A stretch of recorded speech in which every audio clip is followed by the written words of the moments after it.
Are you managing your website or are you growing it? And when should you manage it? And then when should you grow it? Hi, I'm Jaryd Krause. I'm the host of the Buying Online Businesses podcast. And today I'm speaking with Rad Paluszak, who is a web developer and a software architect with 20 years experience. He's been a technical mastermind in the SEO industry since 2010 and now heads up our BOB SEO team with another partner, Rafal. Now, Rafal is a boss in managing an agency and a team and getting results for people in the SEO space. And Rad and Raf have been working together for a long period of time and just getting incredible scale and growth for people's content websites. And in this podcast episode, we end up talking about what does it look like to manage a content website? What are the tasks in managing a content website? And then what is growing a content website? What does that look like? And what's the strategy? Some of the guys share a few different strategies that we have used to achieve great success for our clients to grow their content website. And we talk about the difference between when you should manage your content website and when you should grow it, and the different levels of business you get to, and how to scale before you manage rather than just buying a content website and managing it. Now, there's so many pitfalls that people don't get and don't understand when they're going to buy a content website, and they think that sometimes their management is actually going to be their growth strategy. And sometimes when things happen like an update or when the environment changes, they believe that what they're doing in terms of their management, they want to grow it, they just need to double the inputs or do more of it. Whereas what we've actually found is the opposite is true. Normally you need to pivot with the environment and the changes and make sure that your site and your content becomes far more valuable through a different growth strategy, and then start managing it as well. And we talk about how that can be done through this podcast episode. And there's so many golden nuggets with different analogies that we use as well. So if you own a content website or thinking about buying a content website and wanting to grow it, you must listen to this podcast episode. Let's dive in. Have you been lied to about how to increase organic traffic and grow your website? I too used to think that all you needed to do is add more content and gain backlinks. But this just doesn't work. More content and more links alone is not the answer. Nor do you need to butcher your website with generic SEO changes you picked up on some crummy online tutorial, leaving with a Frankenstein website that's slow and clunky. And because I got sick of seeing great people with great websites struggle to grow them, I decided to do something about it. I created an SEO service, which is not just about publishing content and getting links. Sure, we offer that. But first we give you quick wins, which are SEO tweaks we can make to your website that actually boost your rankings. And then we lay out a killer SEO strategy to acquire more traffic and revenue that outranks your competitors with less content and less links. We've thoroughly tested this service on many websites before launching it and have achieved incredible results, which you'll see on our landing page I'm about to share with you. Now you can finally buy a business and give it to us to grow it for you. To check out our SEO service, head to buyingonlinebusinesses.com/SEO-services and book a call to chat with us to see what is the best growth strategy for you and your website. That's buyingonlinebusinesses.com/SEO-services, and the link will be in the description too.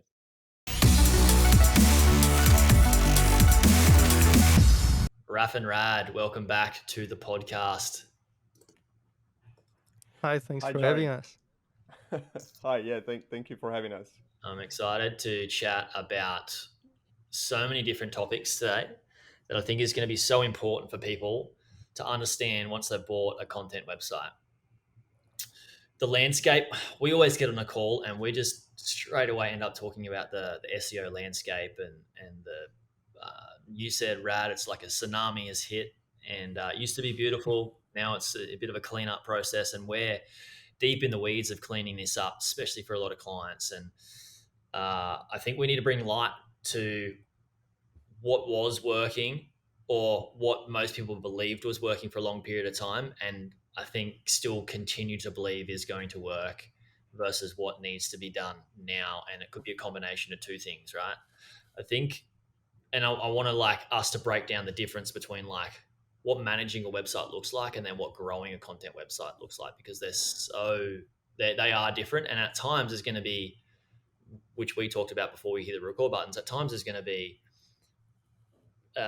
certain strategies to run forward with like managing, and then there's going to be certain strategies we need to like flip on its head and then grow. So, and then there's people listening that are going to be like, when do I do each of those things, and how do I know when to do them, or why or how? And yeah, I think we'd have a good discussion around that. So let's talk about management. Let's talk about what is just managing a website.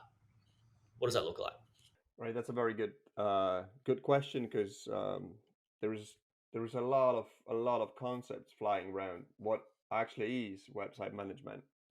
So the way we understand it and the way we provide it um, is we basically rolling your strategy. So if you come into us with a strategy like, hey Raf, this is the plan, this is my plan for the site, this is what I need, and you say them about your strategy, you don't want to discuss it with us or change it or whatever, then we can provide you with the package of the service when you have fantastic quality content, fantastic quality links, and website technical optimizations if needed. So if you have a portfolio of sites and you might even have your internal team, but you're lacking resources, you come into us, we put a package together in front of you for each individual site, and then we can just run it for you. Um, it's a very popular service, and very many people using that. Obviously, it stands to the opposition to like a growth management service for SEO, which is different, but we'll talk about in a second.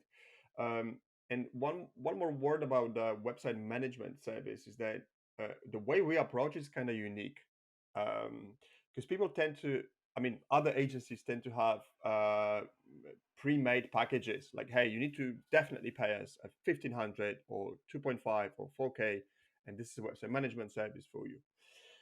We believe, well, we know SEO needs flexibility, and we're flexible. Therefore, we have a block system, meaning we have pre-made solutions, but you can build them like a Lego blocks basically. So if you come into us with a number of sites or even your one site, then we have a three elements there, which is content, link building, and tech SEO, and we're using those blocks to put a structure for you to support your website. So um, it's pretty flexible. It's pretty easy to understand how it works. You know exactly what you're getting.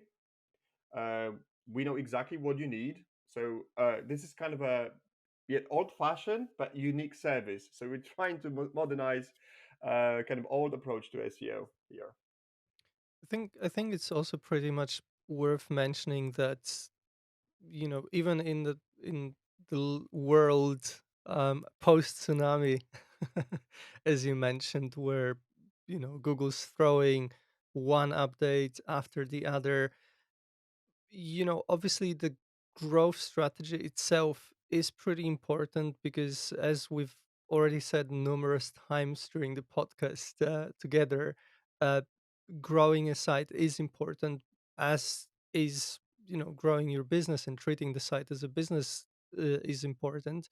However, I think if your strategy works and brings you money and the site is doing well and is gaining more traffic, it's not stagnating, it doesn't necessarily mean that you need to find an SEO company or find a consultant to change something. Okay, it's pretty easy to have this sort of shiny object syndrome when where someone sells you something. Essentially, we can sell sells you, we can say sells you something, but this change isn't needed. Okay, yet on the other hand, it's it's also pretty important not to also just default to the same old, right? As much as we're happy and we will help you, it's like you gotta find a balance between what's working and is the status quo for your website, as long as it is working and is worth doing. That's where website management comes in handy. However, like I said, don't just get caught up with doing the same things as you've always been doing and hoping that it will always work, because as we know, the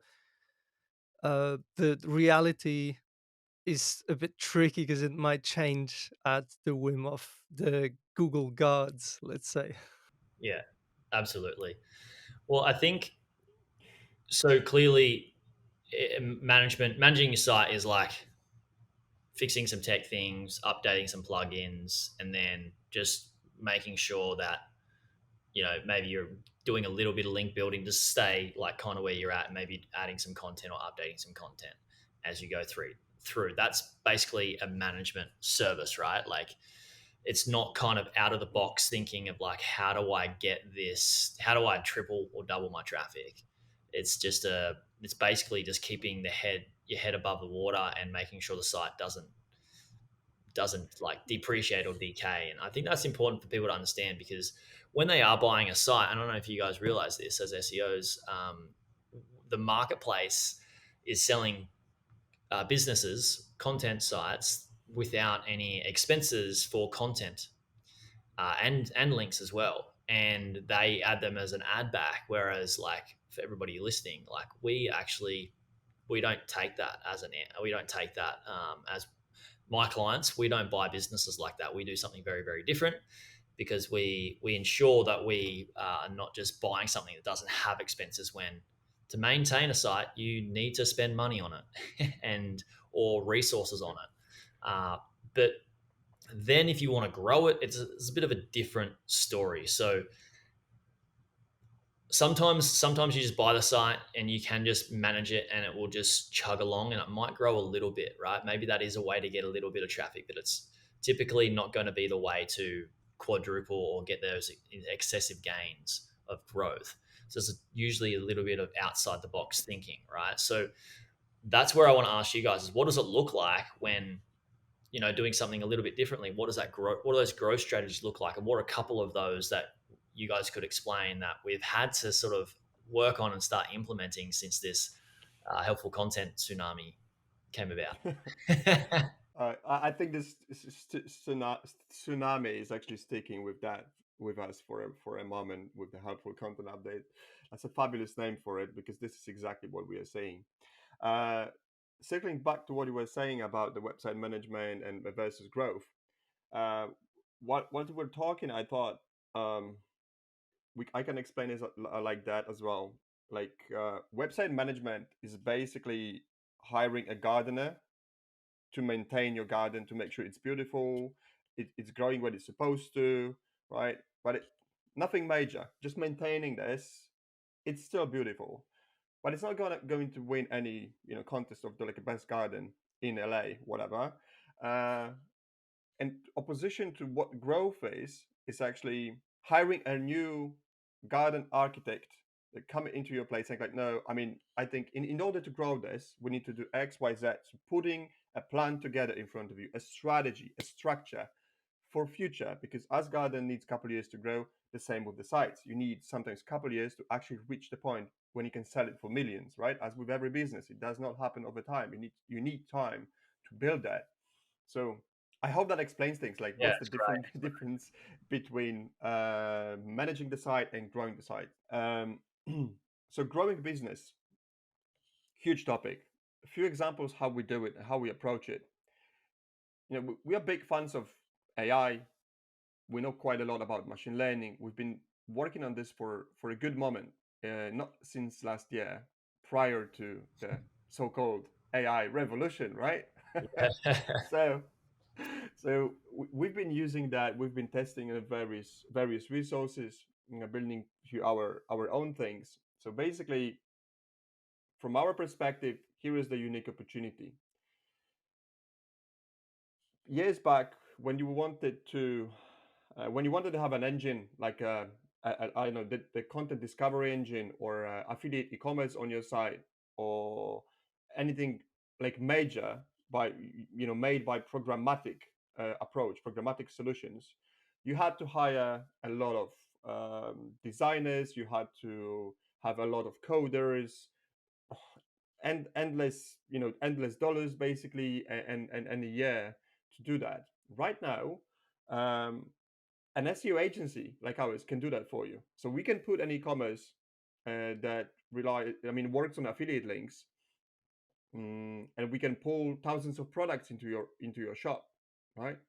So we can add you this feature. So what I'm trying to say is that's the growth strategic thinking. When let's imagine a situation, but actually that's a real situation from one of our clients that we work with. You are in a food niche, right? And since the helpful content update, you had a website management service, right? And a website was doing well, and the helpful content update came along, and you're losing traffic, right? You're losing traffic significantly, and then you're looking at what your competitors do.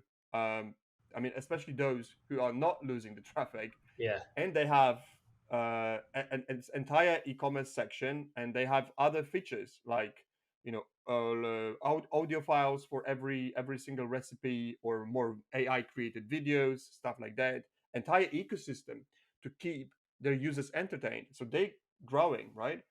So this is the moment when you're supposed to be thinking, okay, I don't need a website management anymore, right? Because that will just mean we're gonna maintain what we have, and I don't want to maintain what we have because others are growing. I want to grow too, right? Because Yes. there's money to be made. So the way we approach it is exactly like that. Like, we come into you and say like, hey, here is a detailed month-to-month plan. No more links or content for 3 months, for example. We're gonna do an e-commerce for you. We're gonna pull all those products. We're gonna generate thousands and thousands of descriptions for each individual product with the AI via programmatic approach. The content is gonna be unique, and content is gonna be fantastic quality, and then you're gonna have a very unique feature on your site. So something that you can help you compete with the competitors, right? And then also satisfy users, and satisfies the solution like that satisfies Google, because what Google is looking for at the moment in many niches, in most of the languages, is actually to keep users on the site, not just reading the content, but also listening to the content, watching the content, and making purchases or registrations, or taking part in trivia games on sites, Mm. right? Many things. Yeah. So this is the growth thing. Like, we're thinking from the growth perspective, and how you actually can compete with the competitors, and also make more money in the future. Yeah, I love it. I love it, and I think it's worth like just saying that that's one strategy, right? Like based on like one of our clients, and it's one strategy that can work. There's other ones as well, so that's a great example, and I think it's worth stating that once you, same as a landscaping thing, is like you can maintain where your garden's at, but you don't want to keep that site where it's at, or if it's lost rankings and lost traffic, you don't want to maintain where it's currently at because it's lost traffic and rankings. So you're gonna need to go through a bit of a growth method. There's going to be some growing pains. There's going to be some resources and time needed to be spent to be able to see how that behaves. And then once it's all done, all that growth is done, then you can go back into the maintenance mode, right? Then you can go back into management mode of like, cool, we've got this garden looking as good as it can be.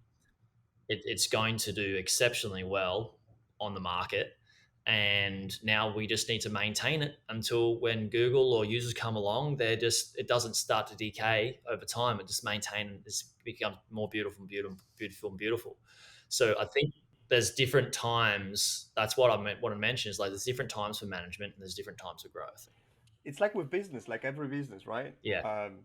You need to run your growth strategy. Then you need to, once you're done, you need to look what you've built. You need to, search for little fixes, modifications, maintain the status quo for a moment because it's working, right?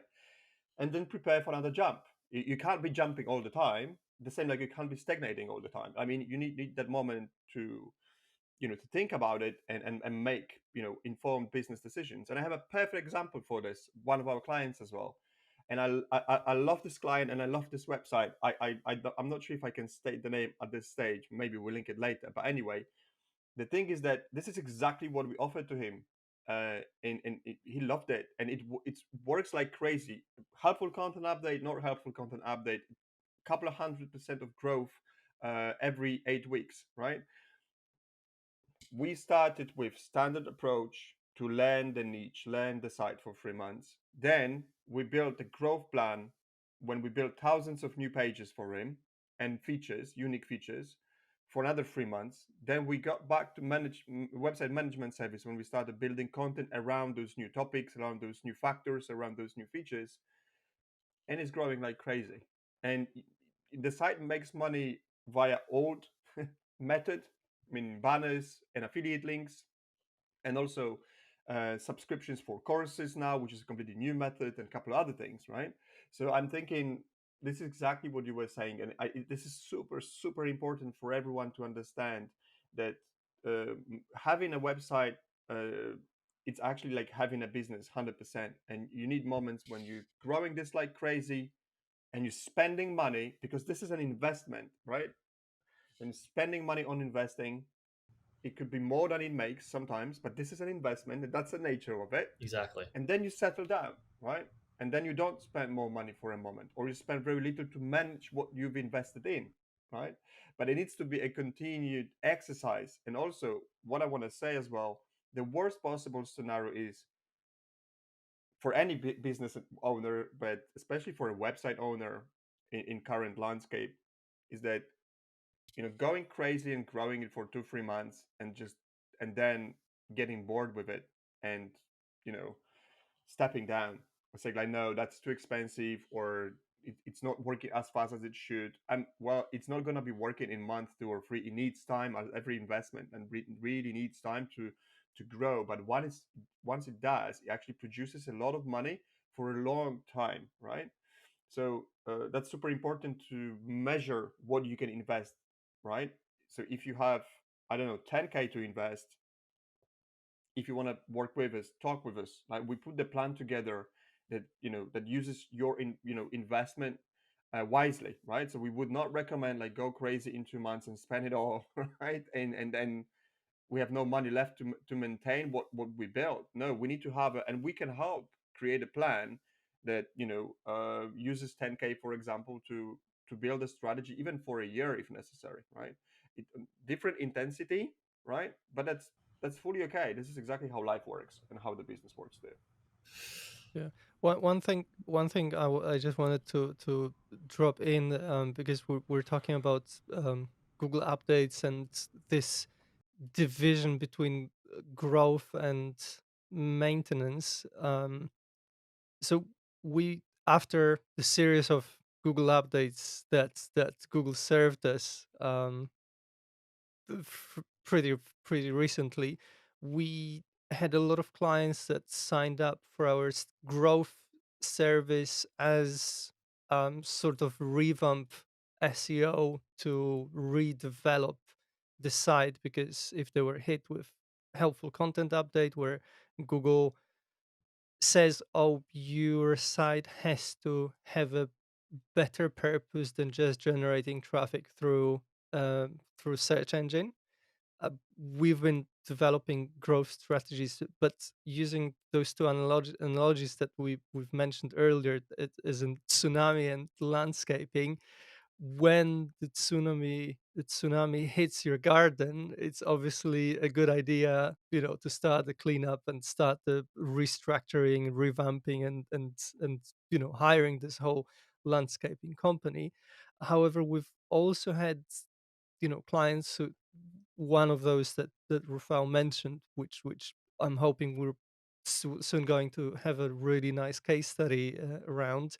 We've been working on already on their site for a little while, and helpful content updates just went past it totally. So it's like, you've already done the landscaping. You've built irrigation system around the garden so that tsunami doesn't really affect it. I think this is important because obviously when we're speaking about that after you got hit, this is where you definitely know, oh, okay, I don't need maintenance because there's pretty much not much to maintain anymore, right? And you need to go into full on growth mode, even though it might sound scary that you need to perhaps spend a little bit more. But hey, if you've lost traffic, you're trying to recover it, and ideally you're trying to recover it as soon as possible. But this is easy because this is there. I'm also trying to say that when uh, the going gets easy and you're just maintaining it, just don't lose this northern star of the growth of growing your business, and don't just default to simple maintenance, because it might come a time when it just doesn't work, and like I said, the landscape changes, the update hits, and then you're forced to invest more. But the problem with that is, working mainly working under pressure, because you have immense pressure, you have threats to your business, and you perhaps might have spared yourself from all of that hassle post update. Yeah, absolutely. That's a really good point. I think most people are fearing the changes that Google makes, but at the end of the day, if you can foresee what Google wants, and like anything, if you see them as your business partner, I've said this so many times, you can like set your garden up to be satisfactory, that Google the landscape actually is like, this is really awesome, we love it, let's not tear down this garden, let's leave it be because it's beautiful, it's working, people are loving it. Let's even make that a standard, and let's give them a little bit more traffic, let's give them a little bit more, because they've done the things that we've asked them to do. And that's what you can get from changing your mindset of like, I just need to buy this site, maintain it, to buy this site, put a portion of your budget into a growth strategy, and then maintain it to make sure that you can weather the storm literally when it comes. And that's where most people are in fear, is like, oh, these things are happening, these things are changing. And I want to come back to this relationship people have with fear. And then also what you were mentioning, Raf, around Google is actually wanting people to spend longer on each other's on the websites, right? With entertaining content, valuable content, going through shops, going through tools and calculators and things that are enriching those guests that are coming to your site and that traffic to your site. And a lot of people are fearing like, oh, AI content, if you can just create all of this AI content, then is there going to be sites, like, is it even worth having a content site anymore? But the game is not, AI is just here to create content. Like, where you guys are using it to create shops and to create different departments in and on websites that keep people on the website, that the whole industry is not even talking about. And Yeah. people don't get it. They're listening to these YouTube channels and these podcasters and these influencers that are just regurgitating content that they have no idea. They haven't learnt what's actually working and what's not working, because they're not in the game. They're just regurgitating it. Whereas, yeah, what do you have to say to those people that are fearing like the AI of like, we're doomed because AI content's gonna like decimate all content sites? The reality is like, you guys Yeah, don't understand the game properly. I think as you Good were one. Yeah. speaking, you actually quickly defied that point exactly, because the way I look at it, AI content, especially a few months ago, especially mid, this whole chat GPT revolution, everyone was tapping onto OpenAI's API and just bashing out thousands upon thousands words of content. And it worked well. I've seen a lot of influencers, coming up on their channels and saying, "Oh, look, I've built this website. It has 5,000 articles, that much content, and look, it's making, um, within a few months, it's making 300,000 visits now, and it's great. I've cracked the AI game." But then but then exactly the helpful content update hit, and I've seen a lot of these sites just totally destroyed.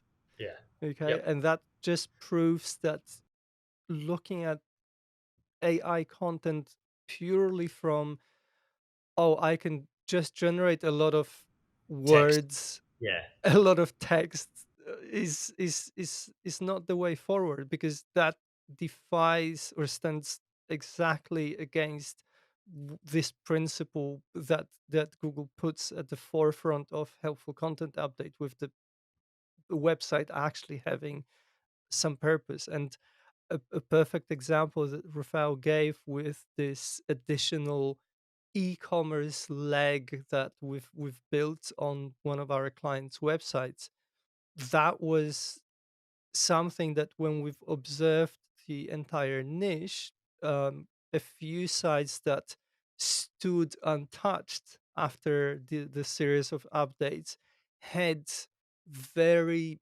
badly but still implemented e-commerce wing on their website. So they just had the shop with, not even that many products, but that was at least something that showed Google that, oh, so this site isn't just about, I don't know, let's say recipes, okay? Because every website can scrape recipes, Yeah. like you said, regurgitate,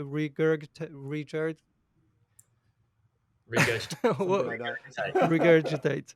Yeah, that's Yeah. just what AI tools do. Like, well, AI text tools anyway, like the ones that you guys have developed that can scrape text and that in a fashion that is actually put together in a consumable manner, but not just for people to read as content. I don't think people understand like the buyer's journey or the journey of somebody going through start to finish of learning to surf or learning to do something. And when they go to a website, they have everything they need at each part of their journey that they're going through in that hobby or whatever it is they're partaking. They have like the education phase, which is just one thing, right? Of like content, cool, education phase, and text these days, cool. Who cares about text? I hate reading. You got people send me an email, like I just struggle with it. I would rather listen and watch things, and that's where we're going, and that's how we're going to keep people on the site: pictures, images, audio, video, and then also, AI is going to create that sort of content, but it's not going to be great. Let's be honest, the content is not very up there yet in AI, Not yet, yeah. but it will get there. And then that's just one piece. That's the education piece. What if I then go, all right, I know I know what sort of stuff I need to get if I'm going to learn to surf. Where do I get it? Boom, it's on the site. There's a shop front there. And then, all right, cool. Once I've bought that, how do I even use this piece of equipment? Subscription, coaching, whatever it is, think of your business more than just a content site these days, more like an actual business that is helping people go from zero to hero on their journey in whichever the niche you have. And I think that just completely writes off like, oh no, AI content is going to destroy all content sites. Yeah, it's because you're not understanding that's not a content site. It needs to be a business. Indeed, yeah, yeah. I wouldn't phrase it better. Like that's perfect, Jaryd. This is Thanks. Yeah. exactly So where my head is at. it shows perfectly how, this mindset shift can allow you to, exactly that example you gave with surfing and then storefront, and that how this allows you to create an ecosystem around your website.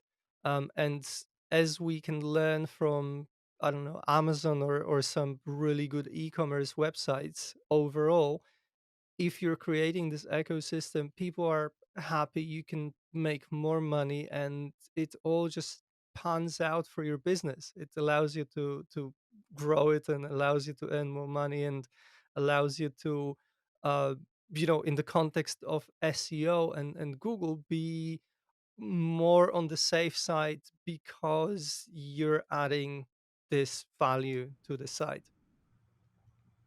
Absolutely. Yeah, and also worth to mention, like bigger picture here. If you really think about it, Google is trying to maintain resources, right? So we had a flood of AI content in different ways, shapes, and forms for past 3 years now, to be honest. But last year was crazy. So Google had to do it. Like Google had to Yeah, had to implement helpful content update for God's sakes, right? absolutely. I mean, that's the only reason for them to actually stay profitable probably. in this area, right? In crawling and searching area, right? So they had to do it. The first helpful content update, if I recall correctly, was December last year, right? Like a year from now. And the other one was in September this year, right? So Google is going to keep doing this probably for a while because they need to cut off the AI content. Why? Because AI content is super good, right? It cannot, in most cases, you might not be able to say a difference between AI and human content these days. That's why Google is searching for real sites with real authority, purpose, different ways to entertain people with, right? And that's for smart business owners, for smart content site owners, that's the best, really the best moment for your business. That's, even if this sounds ridiculous because your site is going down, but this is exactly the perfect moment, right? You can build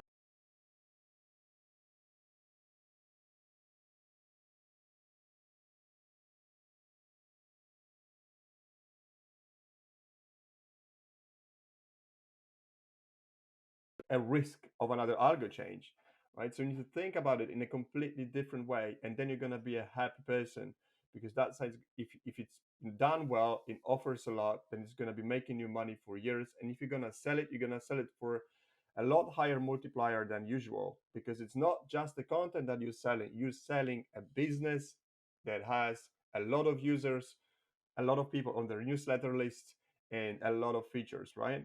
And one more thing to mention here is super important for everyone considering buying a content site or getting into the game as a newbie, that Google is not trying to fight you, right?